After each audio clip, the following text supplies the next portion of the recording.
Okay, this is chapter number 10, homeostasis. In today's lesson, we have to see the role of skin in thermoregulation, how different structures present in the skin will be involved in maintaining the normal body temperature.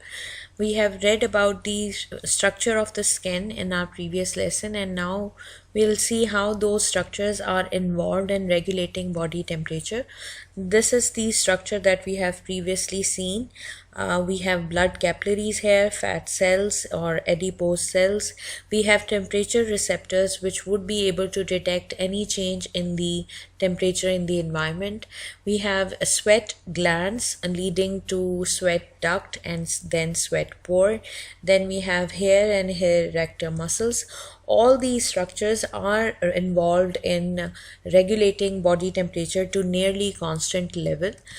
Sense receptors or temperature receptors, to be specific, detect the temperature changes in the environment, or you can simply say that they detect the stimulus of temperature, whether it goes down the normal or above the normal. The normal is considered to be between 36.5 to 37.5. So any deviation from this normal set point would be detected by the temperature receptors. Then we have blood vessels which are involved in regulating the body temperature. Vasodilation happens when body temperature goes above normal because of vasodilation there is increased blood flow towards the skin, which leads to increased heat loss through the skin. More blood flows to the skin, more heat would radiate out from the skin. Because of that, the dilation of the arterioles will tend to increase the blood flow in the capillaries which are lying near the surface of the skin, while reverse will happen when body temperatures fall below normal. So we do not want more blood to flow towards the skin. So what happens is that the blood vessels will constrict. This constriction is labeled as vasoconstriction, which will ultimately reduce the blood flow towards the skin, leading to reduced heat loss through skin. And that's what we want during winters, when the body temperature tends to fall below normal and the temperature outside is also low. So what happens is that the vasoconstriction happens, which lead to less blood flow towards the skin. That leads to pale complexion during the winters. Reverse happens during summers, where the blood flow towards the skin goes more, because we want that more heat should radiate out from the skin and the body temperature is maintained to nearly constant levels. So this is the diagram to show you what vasoconstriction and dilation of the arterioles look alike. If you can see that the diameter or the internal lumen of the arterioles constrict or goes less during vasoconstriction, while in vasodilation the diameter increases. So this is what happens is what vasoconstriction looks like, that the shunt vessel, which is lying longitudinally in the skin structure, this will dilate and the blood would move through this shunt vessel and would get back to the vein. It will never go into the capillaries which are lying near the skin surface. So you see, during vasoconstriction the shunt vessel would dilate, while the arterioles blood would go through these shunt vessels and would not be much in the capillaries which are lying in the at the near side of the environment or near the skin surface. Reverse is happening during vasodilation, where you can see that the shunt vessels are constricting and most of the blood is going towards the skin so that the heat in the blood can radiate out from the skin surface. This heat loss can be also because of conduction and convection. You can see here that the blood flow towards the capillaries which are lying near the skin surface, near to the outermost environment, and the blood flow increases there, radiating more heat energy, leading to more heat loss from the skin. And that's what we want when the body temperature rises above the normal, that we want blood flow at the body surface under the skin to rise so that it can expel or give off or remove more heat from the blood to the atmosphere, maintaining the body temperature. So this is the fact that we tend to have more reddish complexion during the summers when blood flow towards the skin increases. About the sweat gland, it's a common observation that we tend to sweat more during summers because of the fact that when the sweat evaporates from the surface of the skin, it cools down the skin surface behind it. Always remember that that energy which is required by the sweat molecules or the water molecules in the sweat to evaporate and goes into vapor state is the energy labeled as latent heat of vaporization. You would have read it about it in your chemistry subject, where it is being told that the minimum amount of energy which is required by the water molecules to be converted from their liquid state to vapor state is the latent heat of vaporization. So what happens is that during summers, when we tend to have more active sweat glands, we tend to sweat more. So the water molecules from the skin goes into the environment and it cools off our skin. These are the animations showing you the sweat glands which are releasing sweat, secreting sweat on the surface of the skin. You can see the sweat gland at the base. Then we have the sweat duct and the pore which is opening at the outside. And this is the diagram to show you that evaporation is must if you need to lower your body temperature. So the water molecules which are present in the sweat tend to take energy from the molecules or from the heat energy that your body is producing, and they change their physical state from the liquid to vapor state. So evaporation needs to happen for the cooling effect that we also observe during transpiration in plants. So similar thing is happening here in humans.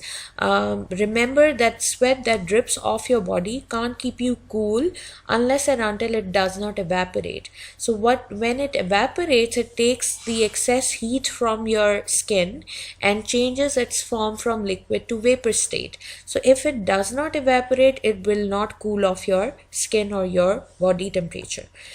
Now coming to erector muscles, these are the muscles which are present at the base of hair follicles. They contract, raising the hair on the skin, trapping air between them. Always remember that air is a good insulator of heat. It tends to retain heat and prevent its loss. So wherever the air is trapped, it will not allow heat to move through it.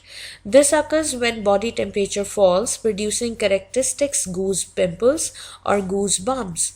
Here in this diagram, I have tried to show you the same thing, where you can see that the hair erector muscles would have contracted. Of course, you can't see them from outside, but what they are doing is that they are making your hair stand and trapping the air between them and leading to retention of your body heat. They will prevent that air layer, the air which is trapped between your hair, will prevent the loss of body heat into the external environment, and that's what happens when you experience extreme cold.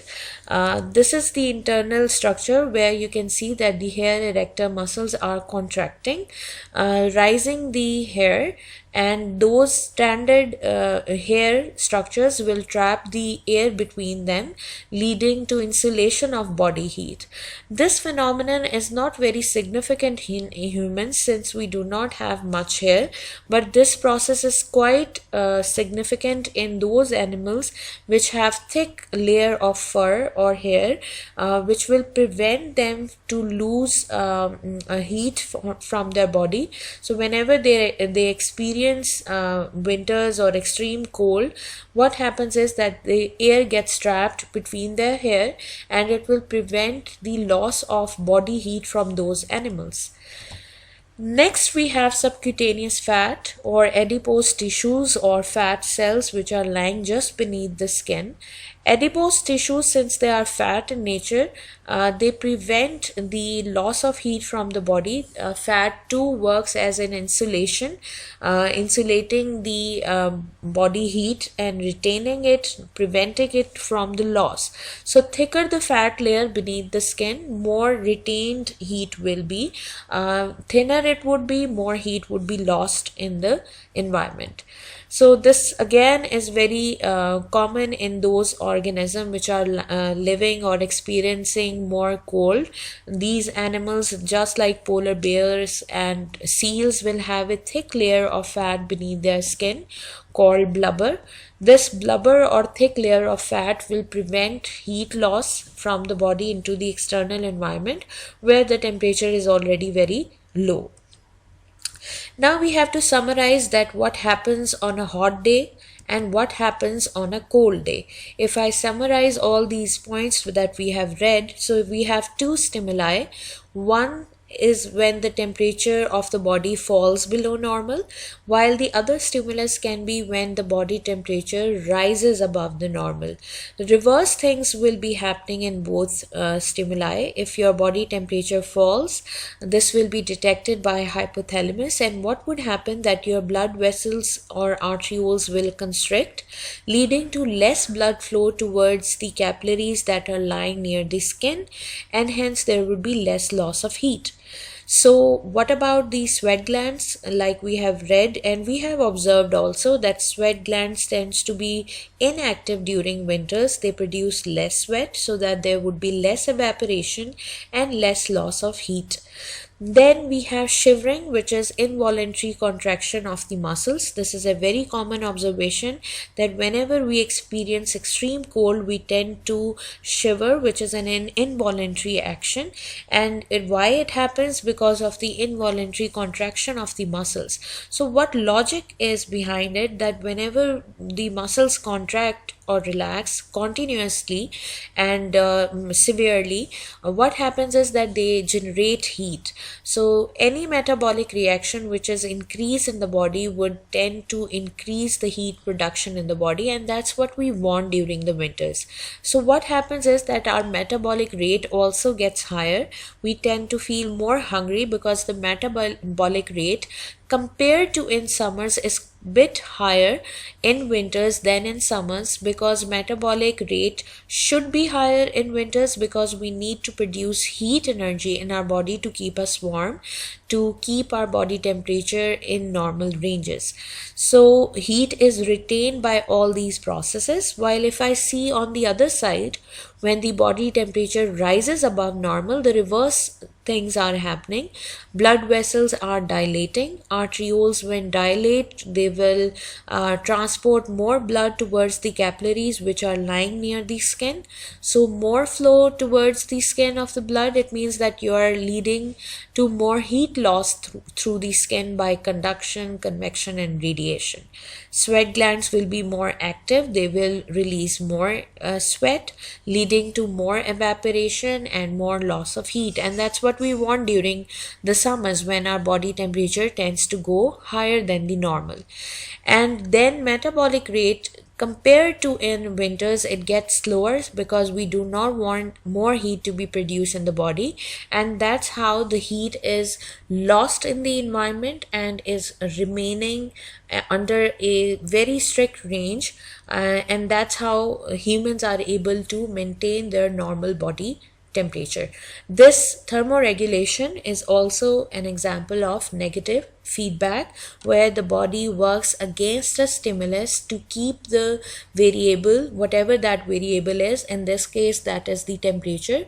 That variable, whatever is being discussed, should remain at a set point, which is the normal set point, should not deviate to a very drastic levels.